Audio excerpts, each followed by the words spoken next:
उत्तर प्रदेश में आजमगढ़ के रहने वाले आबिद अंसारी ने घर वापसी कर ली है। उन्होंने पत्नी के साथ वैदिक रीत रिवाज से सनातन धर्म को अपना लिया है।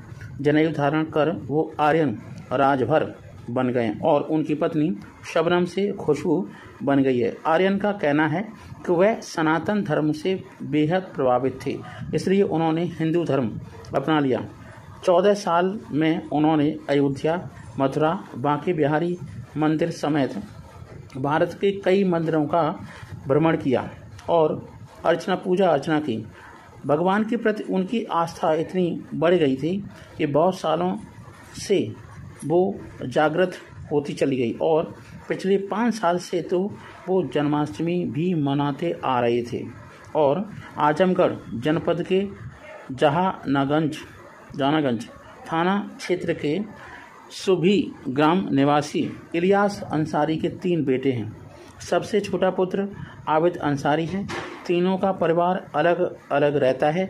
आबिद स्कूलों में वाहन चालक का कार्य करते हैं। स्कूल प्रबंधन के साथ साथ अक्सर वो भारत के कई धार्मिक स्थलों की यात्रा कर रहे हैं। आर्यन आबिद ने बताया कि उन्हें सनातन धर्म बहुत ही अच्छा लगता है। भगवान के प्रति उनकी अटूट आस्था है। एक दिन उन्होंने अपने स्कूल प्रबंधक को इस्लाम मजहब त्याग कर सनातन धर्म ग्रहण करने की इच्छा जताई तो स्कूल प्रबंधक उनकी बात सुनकर हैरान रह गए। उसके बाद आबिद के सनातन धर्म अपनाने के फैसले को उनकी पत्नी खुशबू शबनम ने भी स्वीकार कर लिया। उसके बाद दोनों ने लोगों की मौजूदगी में अपने घर में ही देवी देवताओं की प्रतिमा रखकर वैदिक रीति रिवाजों से सनातन धर्म ग्रहण कर लिया और गंगा जल आचमन कर जनेऊ धारण कर लिया। हवन पूजा कर आबिद अंसारी से आर्यन राजभर बन गए।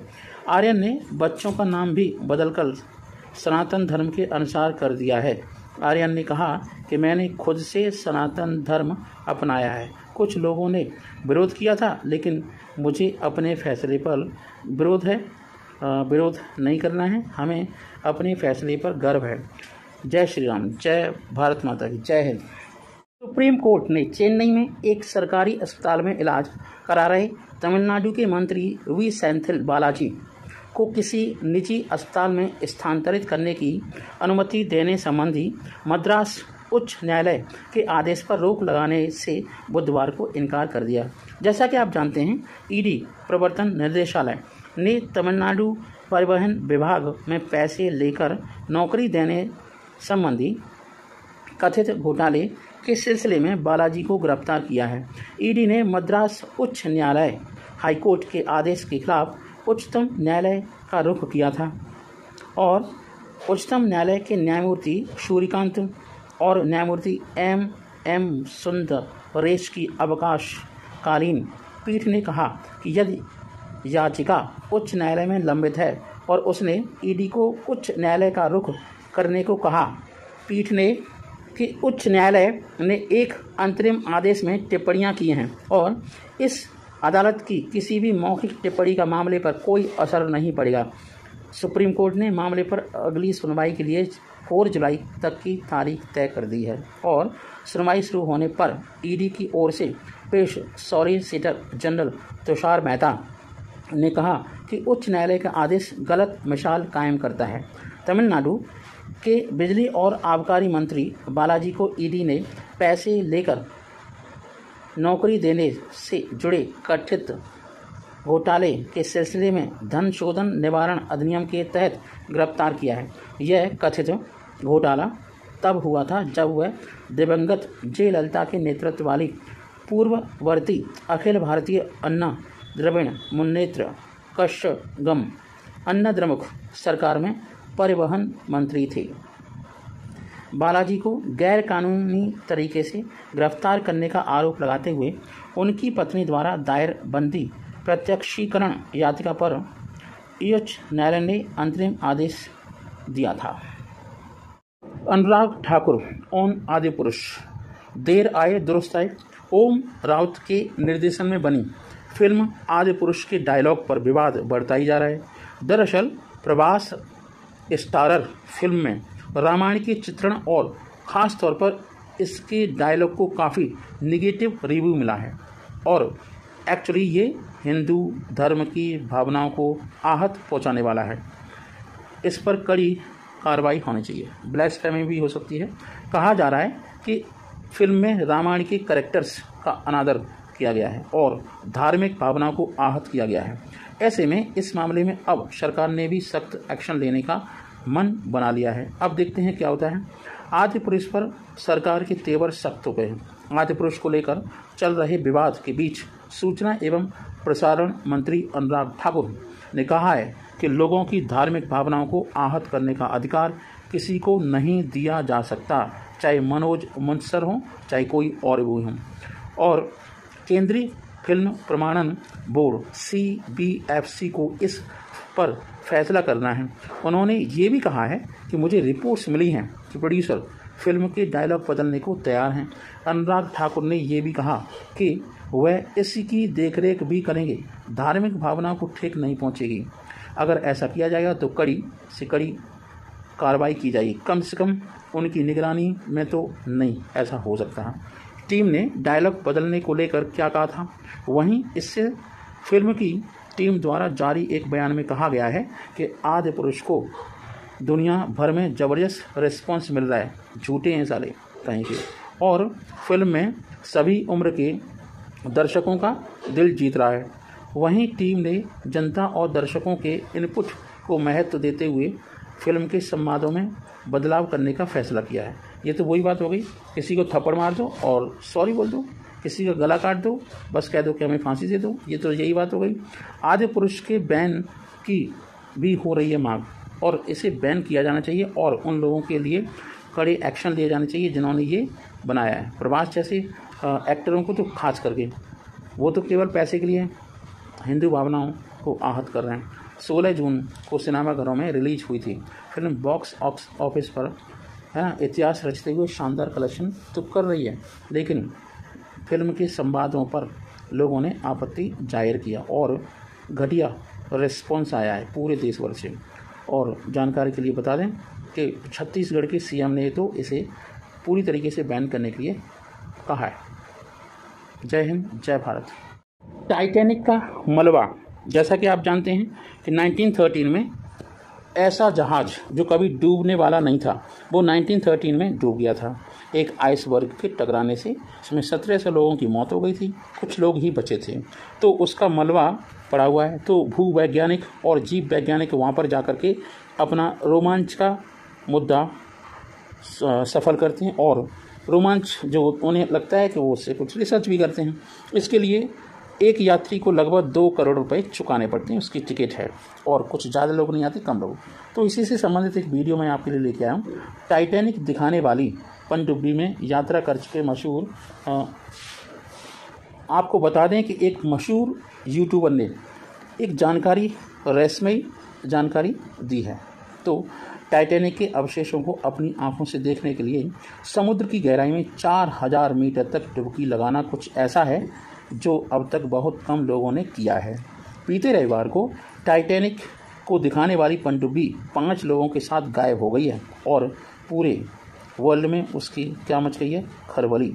2 साल पहले मैक्सिकन यूट्यूबर और अभिनेता एलन एस्ट्रोदा को टाइटैनिक दिखाने वाली इस पनडुब्बी ने अपनी तरफ आकर्षित किया था और उसके लिए उन्होंने पूरे 2 करोड़ रुपए चुकाए थे।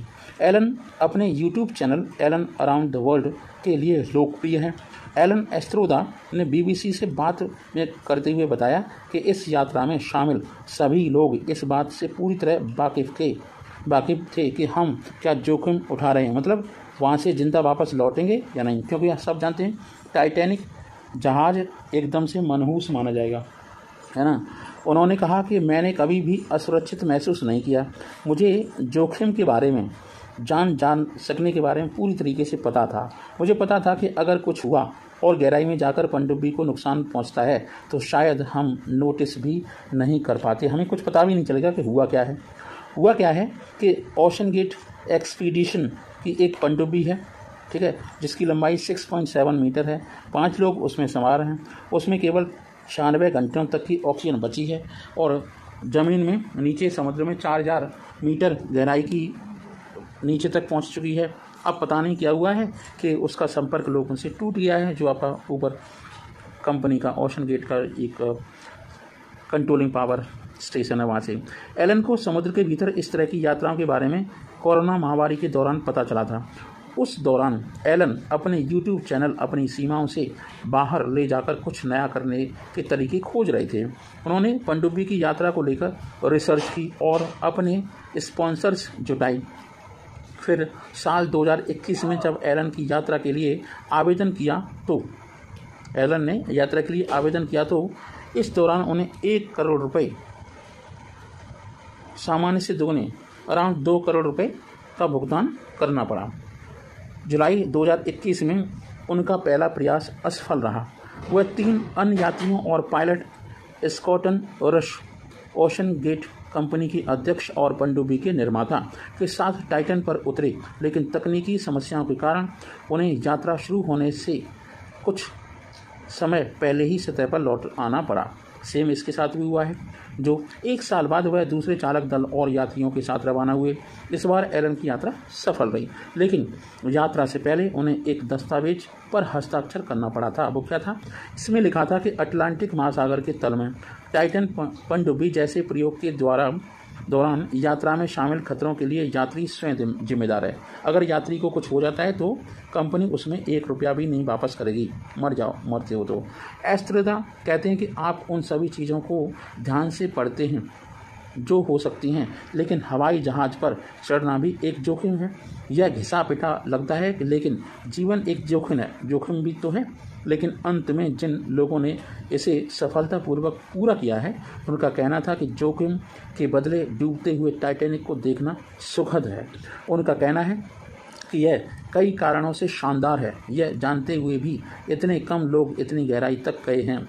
उस डूबते हुए जहाज़ को देखना खास है। आपके सामने एक ऐसी तस्वीर है जिसे आप फिल्मों और डॉक्यूमेंट्रीज़ में कई बार देख चुके हैं। जय हिंद, जय भारत।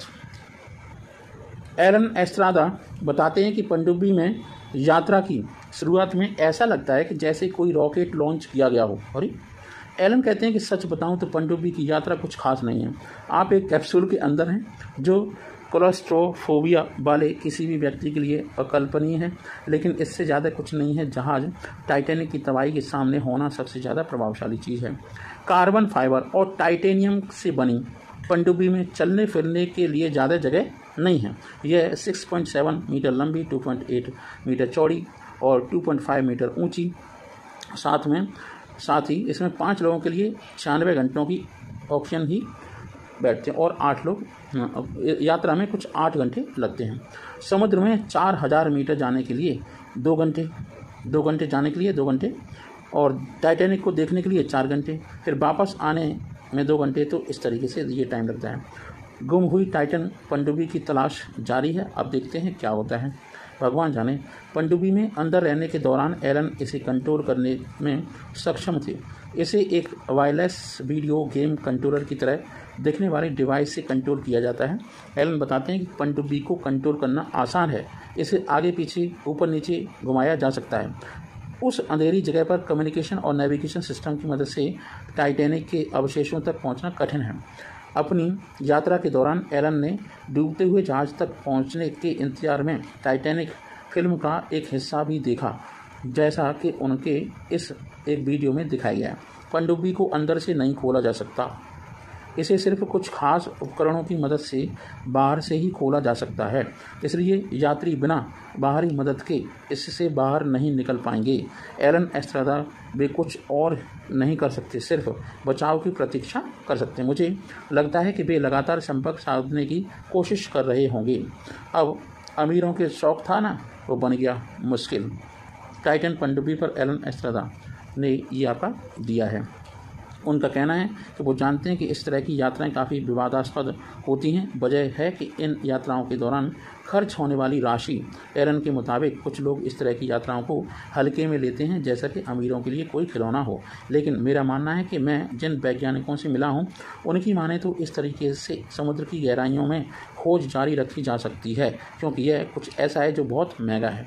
जाने माने यूट्यूबर एलन एस्ट्रादा को उम्मीद है कि बचाव दल पनडुब्बी सवार यात्रियों को खोज निकालेंगे। अंत में यही कहना चाहते हैं, अंत में यह सिर्फ एक काला अध्याय है जिसे बहुत कुछ सीखा जा सकता है। धन्यवाद। जय हिंद। जय। PM Modi US visit protest. अब ये क्या है? पीएम मोदी का अमेरिका दौरा 21 जून से शुरू हो रहा है और उनके इस दौरे से पहले अमेरिका में उनके स्वागत की तैयारी जोर शोर से शुरू हो गई। वहीं दूसरी तरफ अब अमेरिकी अधिकार समूह भारत के बिगड़ते मानव अधिकारों के रिकॉर्ड पर चिंताओं का हवाला देते हुए पीएम मोदी की अमेरिकी यात्रा के खिलाफ विरोध प्रदर्शन की योजना बना रहे हैं। हालांकि अब तक इसकी आधिकारिक पुष्टि नहीं हो पाई है, पर फिर भी थोड़ी बहुत जानकारियां मिली हैं। न्यूज एजेंसी राइटर की रिपोर्ट के अनुसार Indian American Muslim Council, Peace Action, Veterans For Peace और बेथेस्डा अफ्रीकन सेमेस्ट्री गठबंधन जैसे 22 जून को व्हाइट हाउस के पास इकट्ठा होने का दावा कर रहे हैं। इसी दिन प्रधानमंत्री नरेंद्र मोदी और राष्ट्रपति जो बाइडेन की मुलाकात होनी है। पीएम मोदी का दौरा न्यूयॉर्क शहर में शुरू होगा, जहां पर विश्व योगा दिवस पर यूएन के हेडक्वार्टर में हिस्सा लेंगे। इसके बाद वह अमेरिका की राजधानी वॉशिंगटन जाएंगे। बीबीसी डॉक्यूमेंट्री स्क्रीनिंग की तैयारी भी कर ली गई है। इसके साथ ही वॉशिंगटन में बीबीसी की तरफ से एक मूवी बनाई गई थी, इंडिया द मोदी क्वेश्चन की स्क्रीनिंग की व्यवस्था की जा रही है।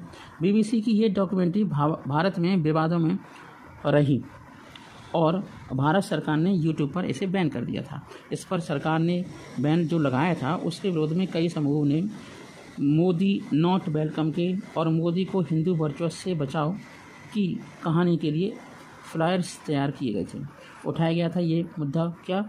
और राष्ट्रपति जो बाइडेन को लिखे एक पत्र में ह्यूमन राइट्स वॉच के एशिया डिवीज़न के निदेशक एलन पियर्सन ने व्हाइट हाउस से मोदी की यात्रा के दौरान सार्वजनिक और निजी तौर पर भारत में मानव अधिकारों के बारे में चिंताओं को उठाने का आग्रह किया है। हालांकि विश्लेषकों का मानना है कि इन कार्रवाइयों से बाइडेन और मोदी के बीच चर्चाओं का महत्वपूर्ण प्रभाव पड़ने की संभावना बिल्कुल भी नहीं है।